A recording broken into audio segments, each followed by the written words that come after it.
সমাজ বিজ্ঞানৰ অন্য এটা ভিডিঅ'লৈ আপোনালোক সকলোকে স্বাগতম জনাইছো। আমি ক্লাছ 10 ৰ 9 ৰ 8 ৰ সমাজ বিজ্ঞানৰ সিৰিজ কৰি আছো, সকলোৱে গম পাইছে। আজি আমি ক্লাছ 10 ৰ ৰাজনীতি পাৰ্টটোৰ পৰা আমি অকমান পঢ়িবলৈ লৈছো। ইয়াত আমি আজি থিয়ৰি পঢ়িম, ইয়াত আমি এমচিকিউ নকৰো, কাৰণ থিয়ৰি কেইটামান আমি ফাণ্ডামেণ্টেল ৰাইট যিটো আছে আমাৰ মৌলিক অধিকাৰ, সেই মৌলিক অধিকাৰৰ বিষয়ে আমি অলপ জানি ল'ম আজি। সো আজি আমি কি পঢ়িম যে সংবিধানৰ মৌলিক অধিকাৰ। সংবিধানৰ পাৰ্ট কেইটা আছে আমি সকলোৱে জানো। প্ৰথম পাৰ্টত কিহৰ বিষয় আছে, ভাৰতীয় সংবিধানৰ বিষয় আজি অলপ চাম, যদিও আমি মেইনলি আজি ফাণ্ডামেণ্টেল ৰাইট যিটো মৌলিক অধিকাৰ কেই নম্বৰ আৰ্টিকলৰ পৰা কেই নম্বৰ আৰ্টিকললৈকে আছে এইখিনি ডিটেইলকে চাম। কাৰণ আমাৰ মৌলিক অধিকাৰ পাৰ্টটোৰ পৰা যিকোনো দুটা বা তিনিটা আৰ্টিকল অহা দেখা যায় প্ৰতিটো পৰীক্ষাত। সো সেইকাৰণে আমি মৌলিক অধিকাৰ পাৰ্টটোৰ পৰা দুটামান আৰ্টিকল আজি চাবৰ কাৰণে, দুটামান আৰ্টিকল পাৰিবৰ কাৰণে আমি গোটেই কেইটা আৰ্টিকল জনাটো বহুত দৰকাৰ, ঠিক আছে। সো সংবিধানৰ কি হ'ল, তোমাৰ সংবিধানৰ প্ৰথমটো যিটো ভাগ আছিলে, সংবিধানৰ ভাগ নাম্বাৰ 1 কিহৰ বিষয় আছে, ভাগ নাম্বাৰ 1 তোমাৰ কিহৰ বিষয় আছে, আৰু ভাগ নাম্বাৰ 2 বিষয়ত কিহৰ বিষয় আছে। ভাগ নাম্বাৰ 1 আছে তোমাৰ 1 ৰ পৰা 4 নম্বৰ আৰ্টিকললৈকে, আৰু তোমাৰ ভাগ নাম্বাৰ মানে পাৰ্ট নাম্বাৰ 2 যিটো পাৰ্ট নাম্বাৰ 2 আছে তোমাৰ 5 ৰ পৰা 11 নম্বৰ আৰ্টিকললৈকে, আৰু তোমাৰ পাৰ্ট নাম্বাৰ 3 কি আছে, পাৰ্ট নাম্বাৰ 3 বা ভাগ নাম্বাৰ 3 কি বিষয় আছে 12 ৰ পৰা 25 লৈকে আছে, ঠিক আছে। এই 12 ৰ পৰা 25 লৈকে যিটো ভাগ আছে এই ভাগতে আমাৰ মৌলিক অধিকাৰৰ বিষয়ে উল্লেখ আছে। পাৰ্ট নাম্বাৰ 3 আমাৰ কি আছে, আমাৰ মৌলিক অধিকাৰৰ বিষয়ে উল্লেখ আছে। পাৰ্ট নাম্বাৰ 1 কৈছে যে ভাৰত কি কৈছে, ভাৰত ৰাজ্যসমূহৰ সংঘ বুলি কৈছে, ইউনিয়নৰ কথা আছে। আৰু পাৰ্ট 2 আমাৰ কি আছে, আমাৰ নাগৰিকত্বৰ কথা আছে, যে এজন নাগৰিক কেনেকে ভাৰতৰ নাগৰিক হ'ব পাৰে, মানে এজন মানুহ কেনেকে ভাৰতৰ নাগৰিক হ'ব পাৰে, তেওঁলোকৰ নিয়ম নীতিবিলাক কি হ'ব, হয়নে, সেই বিষয়ে আমি 5 ৰ পৰা 11 আমি কেতিয়াবা কথা পাতিম। এই আজি ক্লাছটোত আমি ফ'কাছ কৰিম, আমি 12 ৰ পৰা কি কৰিম, আজি ক্লাছটোত আমি 12 ৰ পৰা 25 লৈকে যিখিনি আৰ্টিকল আছে সেই আৰ্টিকলখিনি আজি আমি ফ'কাছ কৰিম, ঠিক আছে। সো আমি ষ্টাৰ্ট কৰিছো। পাৰ্ট নাম্বাৰ কি ক'লো 3, ওকে, পাৰ্ট নাম্বাৰ 3, পাৰ্ট 3 কি হ'ব তোমাৰ ফাণ্ডামেণ্টেল ৰাইট, মৌলিক অধিকাৰ, ফাণ্ডামেণ্টেল ৰাইটছ, ঠিক আছে, নাগৰিকৰ মৌলিক অধিকাৰ। এইটো কেই নম্বৰ আৰ্টিকলৰ পৰা থাকিব, 12 ৰ পৰা 35 নম্বৰ আৰ্টিকললৈকে থাকিব। ইয়াক আমি যদি অসমীয়াত লিখো কি হ'ব, ব্যক্তিৰ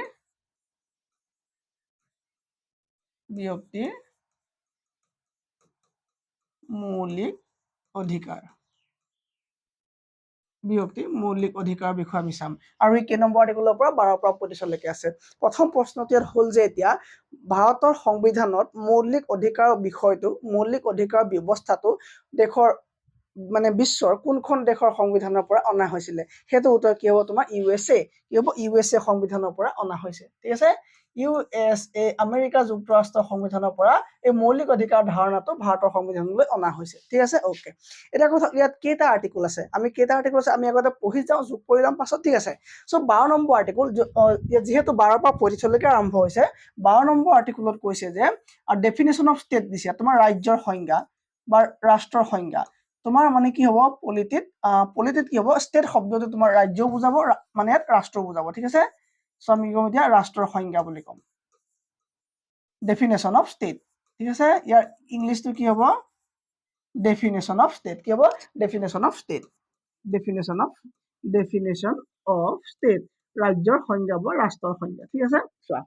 এই কনচেপ্টত মানে আমাৰ 12 নম্বৰ আৰ্টিকলত কৈছে যে ইয়াত তোমাৰ ৰাষ্ট্ৰৰ সংজ্ঞা বা ডেফিনেশ্যন ষ্টেট মানে তোমাৰ যিকোনো ৰাজ্যৰ সংজ্ঞা দিয়া নাই। ভাৰতৰ কাৰণে আৰম্ভ হৈছে এইখিনি পৰা 12 নম্বৰ আৰ্টিকলৰ পৰা, কি কাৰণ এখন ভাৰতৰ সংবিধান, চ' যিবোৰ কথা ক'ব চব ভাৰতৰ মানুহৰ কাৰণে ক'ব, ঠিক আছে। 12 নম্বৰ আৰ্টিকলত কৈছে যে ৰাষ্ট্ৰ সংজ্ঞা মানে তোমাৰ ইয়াত যিটো অৰ্গেনাইজেশ্যনে, যিটো সংগঠনে, যিটো সংস্থাই, যিটো ডিপাৰ্টমেণ্টে নিজৰ অধিকাৰ নিজে ল'ব পাৰে, তাৰমানে নিজৰ ডিচিশ্যন, যিকোনো ধৰি লোৱা মই এটা উদাহৰণ দিছো, এই APDCL, ধৰি লোৱা APDCL, ধৰি লোৱা ইণ্ডিয়ান আৰ্মি হৈ গ'ল, ধৰি লোৱা ইণ্ডিয়ান আৰ্মি, এইবিলাক কি হয়, বা ধৰি লোৱা তুমি আছাম পুলিচ, তুমি ধৰি লোৱা হেল্থ ডিপাৰ্টমেণ্ট, এইবিলাক কি হয়, এটা এটা নিজে অৰ্গেনাইজেশ্যন হয় নে হয়, বা এটা এটা ডিপাৰ্টমেণ্ট হয় নে হয়, যিটো ডিপাৰ্টমেণ্টে নিজৰ আইন নিজে বনাব পাৰে, তেওঁলোকৰ যিবিলাক ৰুলছ এণ্ড ৰেগুলেশ্যন নিজে বনাব পাৰে নে পাৰে, APDCL পাৰে নে পাৰে, আমাৰ বিদ্যুৎ যোগান ধৰে, আৰু বিদ্যুৎ আমাৰ যেতিয়া বিল দিয়া দেৰি হয় তেওঁলোকে বিলৰ ক্ষেত্ৰত কিবা কৰ্তন কৰিব পাৰে। চ' এইবিলাক তেওঁলোকে ৰুলছ এণ্ড ৰেগুলেশ্যন বনাব পাৰে নে পাৰে, অ'কে। চ' কৈছে যে ৰাষ্ট্ৰৰ সংজ্ঞা, অৰ্থাৎ কৈছে যে এইবিলাক প্ৰতিটো ডিপাৰ্টমেণ্টে এখন এখন ৰাষ্ট্ৰ, যিবিলাকে নিজৰ সিদ্ধান্ত নিজে ল'ব পাৰে, যিবিলাকে নিয়ম বনাব পাৰে, দেশৰ মানুহখিনিক কণ্ট্ৰল কৰিবৰ কাৰণে বা তেওঁলোকৰ ডিপাৰ্টমেণ্টৰ ৰুলছ এণ্ড ৰেগুলেশ্যনবিলাক তেওঁলোকে যেতিয়া নিজে বনাব সেইবিলাকক তোমাক কি কৈছে এখন এখন ষ্টেট বুলি কৈছে আৰু এই 12 নম্বৰ আৰ্টিকলে কৈছে যে যিকোনো এখন ষ্টেটে বা যিকোনো এটা ডিপাৰ্টমেণ্টে তেনেকুৱা একো আইন বনাব নোৱাৰিব, তেনেকুৱা একো ল বনাব নোৱাৰিব যে যিটো লৰ দ্বাৰা কি হ'ব এই জনসাধাৰণৰ কি হ'ব মৌলিক অধিকাৰ ভংগ হ'ব পাৰে। ঠিক আছে, সো এইখিনি একদম আগতে 12 নম্বৰ আৰ্টিকলত দি পেলাই কৈ দিছে যে ভাৰতৰ নাগৰিকৰ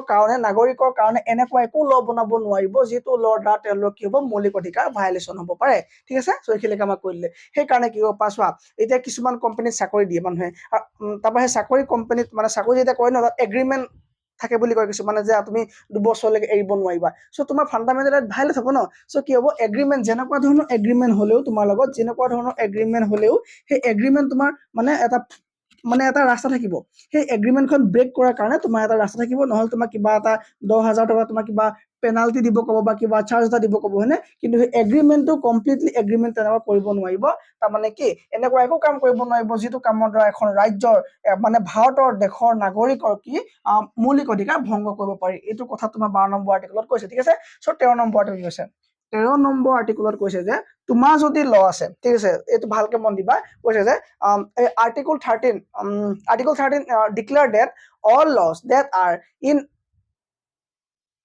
inconsistent with or in derogation of any of the fundamental rights shall be void। তাৰমানে ইয়াৰ অসমীয়াত কৈ দিছো। ঠিক আছে, সো তুমি ধৰি লোৱা তুমি এখন গাড়ীত তুমি গৈ আছা ফুৰিবলৈ। ঠিক আছে, বৰ ডাঙৰ গাড়ী হৈ যাব এখন, ধৰি লোৱা এখন তুমি গাড়ীত ফুৰিব গৈ আছা। ঠিক আছে, এখন তুমি গাড়ীত ফুৰিব গৈ আছা। ঠিক আছে, আৰু ফুৰিবলৈ যোৱাটো তোমাৰ কি আছে মৌলিক অধিকাৰ হয়। তুমি ফুৰিবলৈ যোৱাটো তোমাৰ মৌলিক অধিকাৰ হয়। গাড়ীখন ইফালে গৈছা নহ'লে ধৰিব নোৱাৰিম কোনফালে যাব। ঠিক আছে, গাড়ীখন তুমি ইফালে লৈ গৈছা, তোমাৰ মৌলিক অধিকাৰ, তুমি ফুৰিবলৈ যোৱা, ভাৰতৰ বিভিন্ন স্থানত ঘূৰা ফুৰাৰ তোমাৰ কি আছে অধিকাৰ আছে। ঠিক তেনেদৰে মোৰ অধিকাৰ আছে মই কি কৰা শান্তিপূৰ্ণ আন্দোলন কৰা, মই ৰাস্তাত লৈ পেলাই শান্তিপূৰ্ণভাৱে আন্দোলন কৰা মোৰ অধিকাৰ আছে। সো তোমাৰ অধিকাৰ আছে। ঠিক আছে, তুমি যেতিয়া এইখিনি পালাগে, এইখিনি দুইটাই অধিকাৰ ব্লক হ'ল নে? মই এইফালে আন্দোলন কৰি মই আগবাঢ়িব পাৰিম নে নোৱাৰিম? তুমি আগবাঢ়িব পাৰিবা নে নোৱাৰিবা? সো তোমাৰ ফাণ্ডামেণ্টেল ৰাইট ফুলফিল কৰিবৰ কাৰণে তুমি মোৰ ফাণ্ডামেণ্টেল ৰাইট ভাইলেট কৰিব নোৱাৰিবা। এইটো আমাৰ 13 নম্বৰ আৰ্টিকলত কৈছে। ঠিক আছে, সো কি হ'ব যে তোমাৰ ফাণ্ডামেণ্টেল ৰাইট আছে, তোমাৰ মৌলিক অধিকাৰ আছে, শান্তিপূৰ্ণ সমবেত, হয়নে? তুমি শান্তিপূৰ্ণ সমবেত হোৱাৰ কাৰণে মোৰ যে আকৌ ভাৰতৰ বিভিন্ন ঠাইত পুৰা অধিকাৰ ভংগ হৈ গ'ল। সেইকাৰণে কৈছে যে তোমাৰ ফাণ্ডামেণ্টেল ৰাইটে যদি বেলেগৰ ফাণ্ডামেণ্টেল ৰাইটক যদি ভাইলেট কৰে তেতিয়া তোমাৰ ফাণ্ডামেণ্টেল ৰাইটক কেনচেল কৰা হ'ব। সেইকাৰণে তোমাক কি দিয়া হৈছে, তোমাক ছেপাৰেট জেগা দিয়া হৈছে, তুমি আন্দোলন কৰা, অনশন কৰা। সেইকাৰণে তুমি ছাইডত ফিল্ডখনত বহি লোৱা, ফিল্ডখন বহি লৈ তুমি অনশন কৰি থাকা, তোমাৰো কাম চলি থাকিলে আৰু এইফালে যোৱা গাড়ীখনৰো কাম চলি থাকিলে। সেইটোকে আমাৰ আৰ্টিকল নম্বৰ 13 কৈছে যে এনি ল যদি মানে যিকোনো আইনে যদি তোমাৰ ফাণ্ডামেণ্টেল ৰাইট যদি ব্ৰেক কৰে, সেই ফাণ্ডামেণ্টেল ৰাইট বা সেই আইনক কি কৰা হ'ব, সেই নিয়মক কি কৰা হ'ব, কেনচেল কৰি দিয়া হ'ব। ঠিক আছে, সো যিকোনো লয়ে যেতিয়া তোমাৰ ল বা তোমাৰ ফাণ্ডামেণ্টেল ৰাইটত যেতিয়া ব্ৰেকডাউন কৰিব, তোমাৰ ফাণ্ডামেণ্টেল ৰাইট তুমি এনজয় কৰিব নাপাবা, সেই তেনেকুৱা ধৰণৰ ল কি কৰা হ'ব, তোমাৰ কেনচেল কৰি দিয়া হ'ব। নেক্সট আহিলে ইকুৱেলিটি বিফৰ ল। 14 নম্বৰ কি আহিলে ইকুৱেলিটি বিফৰ ল, সমাজৰ চকুত সকলো সমান। ইকুৱেলিটি সমাজত ইকুৱেলিটি সমাজৰ চকুত নহয়, আইনৰ চকুত, আইনৰ চকুত সকলো সমান। কি কৈছে ইয়াক ইংলিছত কি হ'ব যে ইকুৱেলিটি বিফৰ ল, ইকুৱালিটি বিফৰ ল, আইনৰ চকুত সকলো সমান। কিন্তু তোমাৰ কি হ'ব গভৰ্ণৰ আৰু প্ৰেচিডেণ্ট ইয়াৰ পৰা বাচি থাকিব, হয়নে? মই কালি গভৰ্ণৰ কথা পঢ়াতে কৈছিলো যে কি হ'ব গভৰ্ণৰ প্ৰেচিডেণ্ট এই আওতাত নহ'ব, হয়নে? গভৰ্ণৰ শ্বৰ্টকে লিখিছো হা, গভৰ্ণৰ এণ্ড কি হ'ব তোমাৰ প্ৰেচিডেণ্ট কি হ'ব গভৰ্ণৰ প্ৰেচিডেণ্ট ইয়াত নোহোমাব। ঠিক আছে, সো আইনৰ চকুত সকলো সমান। তাৰমানে কি তুমি যদি এজন একদম দুখীয়া ঘৰৰ ল'ৰা হ'লেও বা ধনী মানুহৰ ঘৰৰ ল'ৰা হ'লেও দুইটাৰ মাজত কি হ'ব আইনৰ কাৰণে সকলো সমান হ'ব। ঠিক আছে, আইনৰ কাৰণে কি হ'ব সকলো সমান হ'ব। ইয়াৰ দুটা কনচেপ্ট আছে, এইখিনি যেতিয়া আমি অকণমান ডাঙৰ এক্সামৰ কাৰণে পঢ়িম মই তেতিয়া কৈ দিম যে কি হ'ব তোমাৰ ডাঙৰ এক্সামৰ কাৰণে ক'ম যে ইকুৱেল প্ৰটেকশ্যন অফ ল কি হয় আৰু ইকুৱেলিটি বিফৰ ল সেইটা আমি পিছত ক'ম। ঠিক আছে, সো মানে ইকুৱেল প্ৰটেকশ্যন অফ ল কি হয় পাছত ক'ম। নেক্সট আমাৰ 15 নম্বৰ আৰ্টিকল। 15 নম্বৰ আৰ্টিকল কিহৰ বিষয়ে কৈছে? 15 নম্বৰ আৰ্টিকলত কিহৰ বিষয়ে কৈছে? 15 নম্বৰ আৰ্টিকলত কোৱা হৈছে যে ডিসক্ৰিমিনেশন কি হয় তোমাৰ ডিসক্ৰিমিনেশন তুমি জাতি ধৰ্ম লিংগ জন্মস্থান আদিৰ ক্ষেত্ৰত তুমি কোনো মানুহক তুমি ডিসক্ৰিমিনেট কৰিব নোৱাৰিবা তাৰমানে তুমি কি বনাইবা ভেদভাৱ কৰিব নোৱাৰিবা সো কি হ'ব ডিসক্ৰিমিনেশন ঠিক আছে ডিসক্ৰিমিনেশন কি ভেদভাৱ কি হ'ব ভিতৰত তুমি জাতি ধৰ্ম লিংগ ঠিক আছে না জন্মস্থান যদি কোনোবা মানুহক বোলে তেওঁ বোলে তলৰ জাতি বুলি পেলাই তুমি তেওঁক ভেদভাৱ কৰিব নোৱাৰিবা পাব্লিক জেগাত ধৰ্ম ক্ষেত্ৰত লৈ তুমি হাঁহিব নোৱাৰিবা বেলেগ তুমি ইনচাল্ট কৰিব নোৱাৰিবা লিংগ বোলে তুমি লিংগ ভিত্তি তুমি তেওঁক অৱমাননা কৰিব নোৱাৰিবা বা জন্মস্থান বোলে বহুত ভিতৰুৱা জেগাত জন্ম সেই বিষয়ত তুমি কৰিব নোৱাৰিবা কোনো মানুহক তুমি কৰিব নোৱাৰিবা ডিসক্ৰিমিনেট কৰিব নোৱাৰিবা ভেদভাৱ কৰিব নোৱাৰিবা ঠিক আছে নে ওকে তাৰপৰা ইকুৱেল অপৰচুনিটি নাম্বাৰ 16 নম্বৰ আৰ্টিকলত কি বিষয় ক'ব যে ইকুৱেল অপৰচুনিটি মানে হৈ গ'ল সমান সুবিধা হয় না ইকুৱেল অপৰচুনিটি 16 নাম্বাৰ কি আছে ইকুৱেল অপৰচুনিটি ইকুৱেল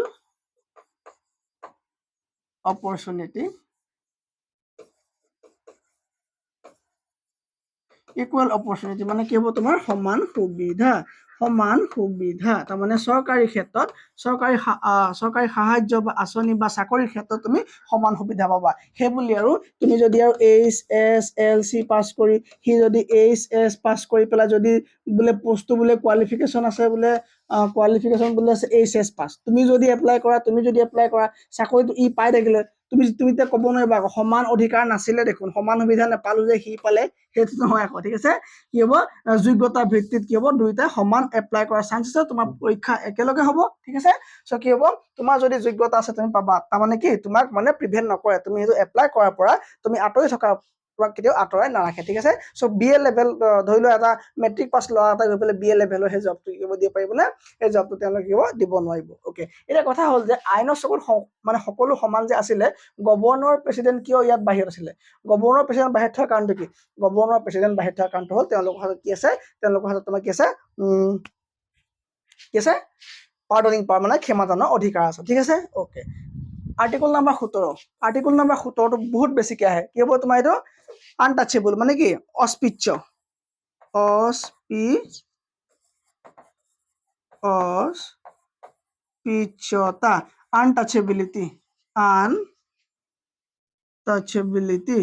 আনটাচেবিলিটি মানে অস্পৃশ্যতা তাৰমানে কি তুমি কোনো মানুহক তুমি নুচু বুলি ক'ব নোৱাৰিবা ইচি বৰ মানে এই জন্ম ইয়া বহুত বেয়া জেগাত একদম বহুত মানে ভিতৰুৱা জেগাত জন্ম সেই বুলি তুমি ক'ব নোৱাৰিবা তাক চুব নোৱাৰিবা তাৰমানে কি জন্ম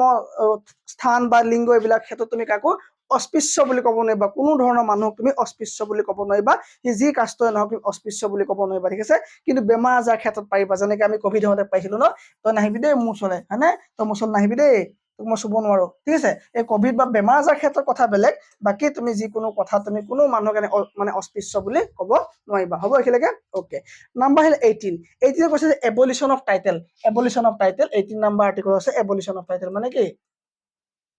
উপাধিৰ অন্ত কৰা উপাধিৰ অন্ত এই এবলিশ্যন অফ কি টাইটেল তাৰমানে কি তোমাৰ বৰা হাজৰিকা এইবিলাক উপাধিৰ অন্ত নহয় কেৱল তোমাৰ মহাৰজা যিবোৰ আগতে লিখিছিলে হয়নে মহাৰজা উপাধি মানে তাৰপৰা কি মহাৰজা ৰজা মানে সেইবিলাক আগৰ যে যিবোৰ উপাধি আছিলে সেই উপাধি বিলাক এতিয়া কোনেও কি কৰিব নোৱাৰিব তোমাৰ ৰাখিব নোৱাৰিব কিন্তু তোমাৰ এইবোৰ আৰ্মিৰ ক্ষেত্ৰত দিয়া উপাধি শিক্ষাৰ ক্ষেত্ৰত মেৰিটিয়াছৰ ক্ষেত্ৰত যিবিলাক দিয়া উপাধি বা পুলিচৰ যিবোৰ উপাধি বা এই এডুকেশ্যন ফিল্ডত যিবোৰ উপাধি পায় ডক্টৰেট ডিগ্ৰী পায় সেইবিলাক ল'ব পাৰিব কিন্তু এইবিলাক এই আগৰ দিনত যে এইবিলাক যে ৰজা মহাৰজা যে ৰাখিছিলে নামটো আগত যে লিখিলে ৰজা বা মহাৰজা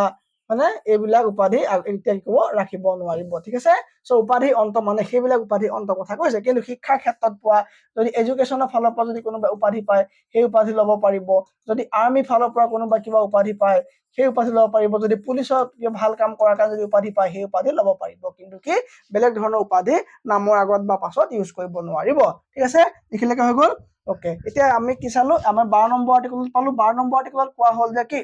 মানে ৰাষ্ট্ৰ সংজ্ঞা দিলে যে এইখিনি নিয়ম তোমালোকে বনাব নোৱাৰিবা যাতে জনসাধাৰণৰ কি হয় ভাইৰাছ হয় 13 নম্বৰ ক'লে যে তোমাৰ ফাণ্ডামেণ্টেলত কাৰ্টাল কৰি দিয়া হ'ব যদি বেলেগৰ ফাণ্ডামেণ্টেলত কি হয় ব্ৰেকডাউন হয় ঠিক আছে 14 নম্বৰ কি ক'লে 15ত কি ক'লে 16ত কি ক'লে কোৱা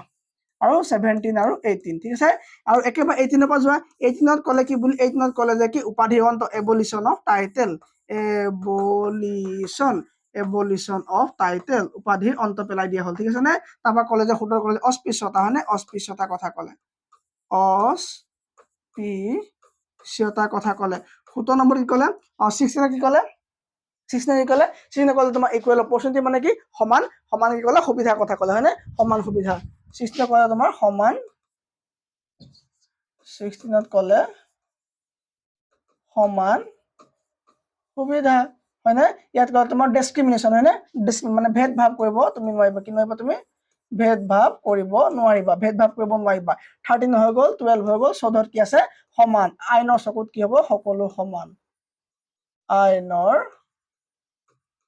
চকুত কি হ'ব সকলো সমান হৈ গ'ল একেলগে ইকুৱেল প্ৰটেকশ্যন অফ ল সেইটো আমি পাছত কম ওকে ওকে এতিয়া চোৱা আমি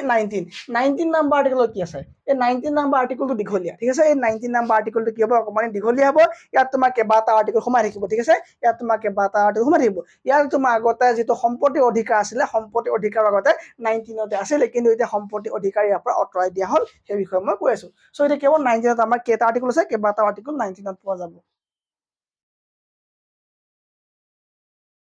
এই আৰ্টিকল 19 সংবিধানৰ বেকবোন বুলি কোৱা হয় কিয় কোৱা হয় গম পাবা এতিয়া ইয়াত তোমাৰ 1 নম্বৰতে আছে যে ভাৱ প্ৰকাশৰ অধিকাৰ হয়নে মানে ৰাইট টু এক্সপ্ৰেছ ভাৱ প্ৰকাশৰ অধিকাৰ 19 সাব আৰ্টিকল 1 আছে যে ভাৱ প্ৰকাশৰ অধিকাৰ ভাৱ প্ৰকাশৰ অধিকাৰ এই ভাৱ প্ৰকাশৰ অধিকাৰ অন্ততে এই মানে এইটো আৰ্টিকলৰ ভিতৰত তোমাৰ সোমাই আছে যে তুমি ব্লেক পতাকা কাবাক দেখুৱা ব্লেক ফ্লেগ শ্ব' কৰা কাৰবাক হয়নে ব্লেক ফ্লেগ শ্ব' কৰা যে আমি যে কেতিয়াবা যে আমাৰ খুব উজাইবল যে আমি ব্লেক ফ্লেগ শ্ব' কৰোঁ এইটোতে সোমাই আছে ইয়াতে তোমাৰ প্ৰেছৰ মিডিয়া মানে যিটো ৰাইট হয় প্ৰেছৰ মিডিয়াৰ হয়নে PRESS প্ৰেছ আৰু মিডিয়া যিটো মানে ফান্ডামেন্টাল ৰাইট হয় সেইটো সোমাই আছে হয়নে কাৰণ কি ভাৱ প্ৰকাশ কৰে তেওঁলোকে প্ৰেছ আৰু মিডিয়া তেওঁলোকৰ আৰ্টিকল মানে তেওঁলোকৰ ৰাইটটো এইটো আৰ্টিকলতে সোমাই আছে ভাৱ প্ৰকাশৰ অধিকাৰতে তেওঁলোকৰ আৰ্টিকলত কি আছে তেওঁলোকৰ ৰাইটটো সোমাই আছে ছেকেণ্ডটো আহি গ'ল তোমাৰ সমবেত হোৱা অধিকাৰ মানে কি তুমি কি কৰিব পাৰা বহুত মানুহক লগ লৈ পাৰা তুমি এখন মিটিং কৰিব পাৰা আৰু 2 নম্বৰ কি তোমাৰ সমবেত হোৱা অধিকাৰ সমবেত হোৱাৰ অধিকাৰ তুমি সমবেত হ'ব পাৰা বহুত মানুহক লগত লৈ তুমি মিটিং কৰিব পাৰা কিন্তু তাত তুমি আৰ্ম ৰাখিব নোৱাৰিবা আৰ্মছ ৰাখিব পাৰিবা যদি তুমি পুলিচৰ পাৰমিশন থাকে তুমি আৰ্মছ ৰাখিব পাৰিবা ঠিক আছে কিন্তু তুমি ধৰণৰ কি মানে কি পুলিচ পাৰমিশন নহলে তুমি কোন ধৰণৰ আৰ্মছ ৰাখিব নোৱাৰিবা তুমি যদি সমবেত হোৱা অধিকাৰ আছে তোমাৰ যদি কথা ক'লে যদি মানুহে শুনি ভাল পায় তুমি অবভিয়াছলি তুমি সংগঠন বনোৱাৰ অধিকাৰ আছে তুমি কি পাৰা বোলে তুমি সংগঠন বনোৱাৰ অধিকাৰ আছে ৰাইট টু অৰ্গেনাইজ হয়নে সংগঠন বনোৱাৰ অধিকাৰ তুমি কি পাৰা সংগঠন বনাব পাৰা সংগঠন বনোৱাৰ অধিকাৰ থাকিব তোমাৰ সংগঠন বনোৱাৰ অধিকাৰ সেই বুলি তুমি আকৌ ISISৰ দৰে বা যিকোনো ধৰণৰ তালিবানী সংগঠন বনাব নোৱাৰিবা ঠিক আছে এইবিলাক তুমি কৰিব পাৰিবা ওকে 3 নম্বৰত কি দিলে তোমাৰ সংগঠন বনোৱাৰ অধিকাৰ 4 নম্বৰ কৈছে তোমাৰ ভ্ৰমণৰ অধিকাৰ তুমি যিকোনো ঠাইতে ভ্ৰমণ কৰাৰ অধিকাৰ পাবা হয়নে ৰাইট টু ট্ৰেভেল ওকে ভ্ৰমণৰ অধিকাৰ তোমাৰ কি আছে তোমাৰ ভ্ৰমণৰ অধিকাৰ আছে তুমি সেই বুলি কাৰোবাৰ বেডৰুমত ভ্ৰমণৰ অধিকাৰ নাই দেই ভ্ৰমণৰ অধিকাৰ কি হ'ব তোমাৰ কাৰোবাৰ বেডৰুমত ভ্ৰমণৰ অধিকাৰ আছে নেকি নাই তুমি বোলে মই বোলে ভ্ৰমণৰ অধিকাৰ দিছে ছাৰে কৈছে বেডৰুমত নহ'ব কণ্টেইনমেণ্ট জোনত নহ'ব কণ্টেইনমেণ্ট বোলে জোন আছে কিবা বোলে সিকিউৰিটি গাৰ্ডৰ কাৰণে আছে সেইবোৰ নহ'ব আৰ্মি প্ৰটেক্টেড এৰিয়াত নহ'ব বা যিকোনো ধৰণৰ মানে ৱাৰ হ'বলগীয়া জেগাত নহ'ব ঠিক আছে সো যিবিলাক কণ্টেইনমেণ্ট জোন বা যিবিলাক মানে ৰেষ্ট্ৰিক্টেড জোন হ'ব সেই ৰেষ্ট্ৰিক্টেড যিবিলাক জেগা হ'ব তাত তোমাৰ কিন্তু আকৌ এইটো ৰাইট কি নহয় ফুলফিল নহ'ব হয়নে ৰেষ্ট্ৰিক্টেড যিবোৰ জেগা থাকিব সেই ৰেষ্ট্ৰিক্টেড জেগাবিলাকতো নহ'ব ৰেষ্ট্ৰিক্টেড জেগাবিলাকত তোমাৰ কি নহ'ব তোমাৰ ভ্ৰমণৰ অধিকাৰ কাম হ'ব নে ভ্ৰমণৰ অধিকাৰ কাম নহ'ব ওকে আমাৰ 19 কেইটা হৈ গ'ল 19 আমাৰ 4টা হৈ গ'ল 19 5 নম্বৰটো কি হ'ব 19 5 নম্বৰটো কৈছে তোমাৰ ৰাইট টু এডুকেশ্যন হয়নে ৰাইট টু এডুকেশ্যন পাব 21 আছে ৰাইট টু এষ্টাব্লিছ তোমাৰ কি আছে 5 নম্বৰত কি আছে ৰাইট টু এষ্টাব্লিছ তোমাৰ সংস্থাপন হোৱাৰ অধিকাৰ আছে তুমি যিকোনো কাম কৰি তুমি সংস্থাপন হ'ব পাৰা সেইবোৰ তুমি আকৌ বন্দুকৰ দোকান বা AK-47 দোকান দিব নোৱাৰিবা AK-47 দোকান বা বোলে গ্ৰেনেডৰ দোকান বোলে দি দিছে হয়নে সেইবিলাক দিব নোৱাৰিবা আকৌ ঠিক আছে তুমি কিন্তু সংস্থাপন হোৱাৰ তোমাৰ অধিকাৰ আছে তুমি যিকোনো বেহা বেপাৰ কৰা কি আছে তুমি যিকোনো বেহা বেপাৰ কৰা তোমাৰ অধিকাৰ আছে সম্পত্তি কিনা অধিকাৰ আছিল নে সম্পত্তি কিনা অধিকাৰ আছে নে সম্পত্তি কিনা অধিকাৰ তোমাৰ কি হ'ব এতিয়া নাই চোৱা সম্পত্তি কিনা অধিকাৰ আগতে আছিলে কিন্তু এতিয়া সম্পত্তি কিনা অধিকাৰটো 6 পৰা আঁতৰাই দিয়া হ'ল ঠিক আছে আগতে কি হ'ল তোমাৰ 6 কি আছিলে ৰাইট টু প্ৰপাৰ্টি আছিলে right to property right to property মানে সম্পত্তি অধিকাৰ আছিলে ইয়াক তোমাৰ এতিয়া তোমাৰ ইয়াক লিগেল ৰাইট কৈ দিয়া হ'ল ইয়াক তোমাৰ ফান্ডামেন্টাল ৰাইট আছিলে ফান্ডামেন্টাল ৰাইট কি বস্তু গম পোৱা নাই মই সেইটো কোৱাই নাই ফান্ডামেন্টাল ৰাইট হ'ল তোমাৰ এনেকুৱা এটা অধিকাৰ যি তুমি ভায়োলেট কৰিব নোৱাৰে ঠিক আছে ফান্ডামেন্টাল ৰাইট যদি তোমাৰ ভায়োলেট হয় এইয়া যদি তোমাৰ ভায়োলেট হয় তুমি ক'ত যাব পাৰা তুমি সুপ্ৰিম কোৰ্টলৈ যাব পাৰা আৰু নহলে তুমি ক'ত যাব পাৰা তুমি হাই কোৰ্টলৈ যাব পাৰা যে তোমাৰ ফান্ডামেন্টাল ৰাইট ভায়োলেট হৈছে তোমাৰ যদি কথা কোৱা অধিকাৰ ভায়োলেট হৈছে তুমি সুপ্ৰিম কোৰ্ট যাব পাৰা তোমাৰ যদি ভ্ৰমণৰ অধিকাৰ ভায়োলেশ্যন হৈছে তুমি যাব পাৰা ঠিক আছে সমবেত হোৱা যদি তোমাৰ কোনোবা বাধা দিছে তুমি ক'ত যাব পাৰা তুমি সুপ্ৰিম কোৰ্ট যাব পাৰা সো এইকেইটা হৈ গ'ল তোমাৰ কি